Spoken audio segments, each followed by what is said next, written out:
passionne? Alors les arts en général, ça c'est une évidence. Ah, la musique, la peinture, hein, j'adore les musées, j'adore les monuments, j'adore l'histoire, les vieilles pierres. Euh, tout ce qui touche en fait au beau ou à la création. Peu importe d'ailleurs d'où elle vienne cette création, si ça, que ce soit la création d'un jeune artiste absolument pas connu ou totalement l'inverse. Je trouve que toutes les formes d'art méritent d'être vues et partagées. Ouais. Mm. Tu pratiques un petit peu? Mm. Tu peux nous en parler? Alors le piano, c'était un rêve d'enfant. Toute petite, je rêvais de faire du piano. Et c'était compliqué dans la famille à l'époque d'acheter un piano, etc. Donc je n'ai pas pu accéder à cette formation très jeune. Et je me disais toujours, ben, un jour, quoi qu'il arrive, à n'importe quel âge, t'apprendras à jouer du piano. Et c'est ce que j'ai fait quand mon fils aîné est né, à l'âge de ses 1 an. J'ai décidé de me mettre au piano. Donc j'ai commencé à prendre des cours, je ne connaissais rien au solfège. J'avais déjà touché un piano comme ça avec des amis, ma marraine plus jeune. Donc j'aimais beaucoup cet instrument. Et en fait, voilà, ça a été une révélation quoi, quand j'ai commencé les cours. Enfin, j'ai adoré ça. C'était super de pouvoir réaliser ça même à cet âge-là. Quoi. Donc j'avais une trentaine d'années quand j'ai commencé.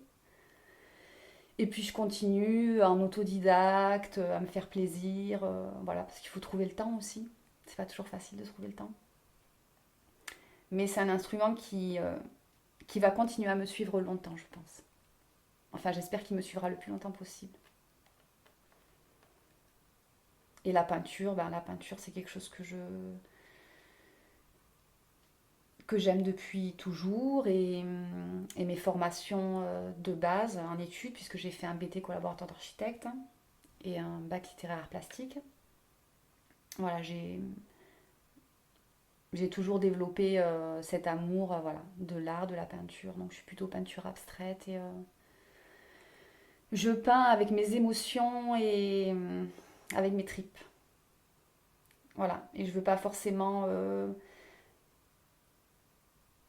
que les gens voient quelque chose sur la toile. Je préfère que les gens en fait se fassent leur propre idée de ce qui a été peint et qui ressentent des choses complètement différentes en voyant la toile. C'est plutôt ça qui m'intéresse en fait. Je suis pas du tout dans quelque chose dans le réalisme ou ce genre de choses. Ça part un peu dans tous les sens. Qu'est-ce que t'apportent ces deux pratiques artistiques? Mais je pense que pour moi c'est une façon de me libérer hein, et d'exprimer la personne que je suis vraiment au fond. Alors je suis vraiment rarement, voire jamais satisfaite du résultat obtenu après avoir terminé une toile ou après avoir travaillé un morceau de piano et le jouer en entier. Parce que je pense que je suis quelqu'un de très perfectionniste et qui aime les choses bien faites, carrées, etc. Même si, à l'opposé de ça, quand je le fais, il y a vraiment un côté libérateur et non réfléchi. Mais par contre, le résultat, il est important pour moi.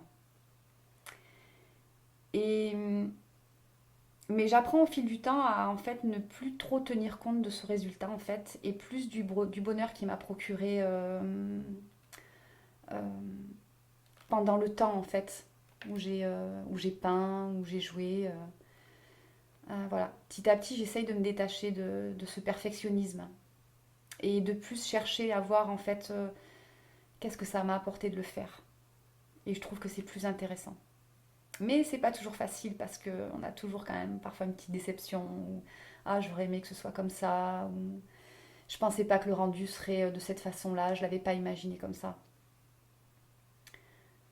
Mais je pense qu'on apprend toujours et on évolue toute sa vie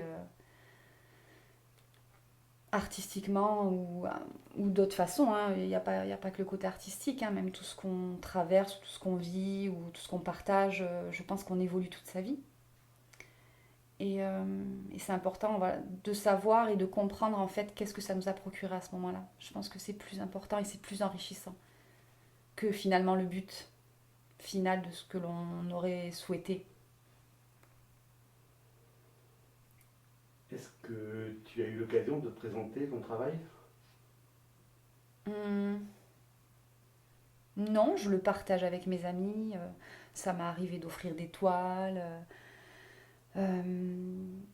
Mais je ne me considère pas professionnelle, suffisamment professionnelle pour avoir la prétention de faire une exposition, par exemple. Mais ça pourrait être un rêve, oui, qui serait de côté et je me dis, ben, pourquoi pas, selon comment ma vie évolue et selon comment euh, mon activité artistique évolue, peut-être qu'un jour, j'aurai ben, cette opportunité de pouvoir le partager avec un plus grand public. Pourquoi pas? Tu penses qu'il faut être professionnel pour pouvoir présenter sa création? En fait, je pense que ça dépend comment on voit justement, enfin, qu'est-ce que nous apporte le fait de peindre ou de... Je crois pas que mon but premier soit de connaître l'opinion des gens en fait.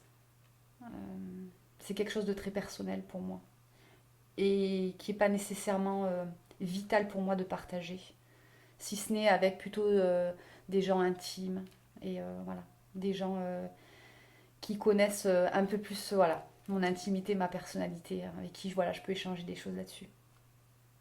Mais après, tous les champs des possibles sont ouverts. Hein. Peut-être que j'évoluerai et que un jour je verrai les choses différemment, c'est possible aussi.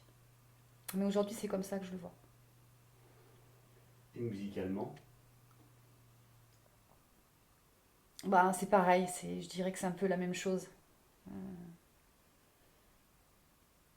c'est, euh, c'est, c'est mon petit univers à moi.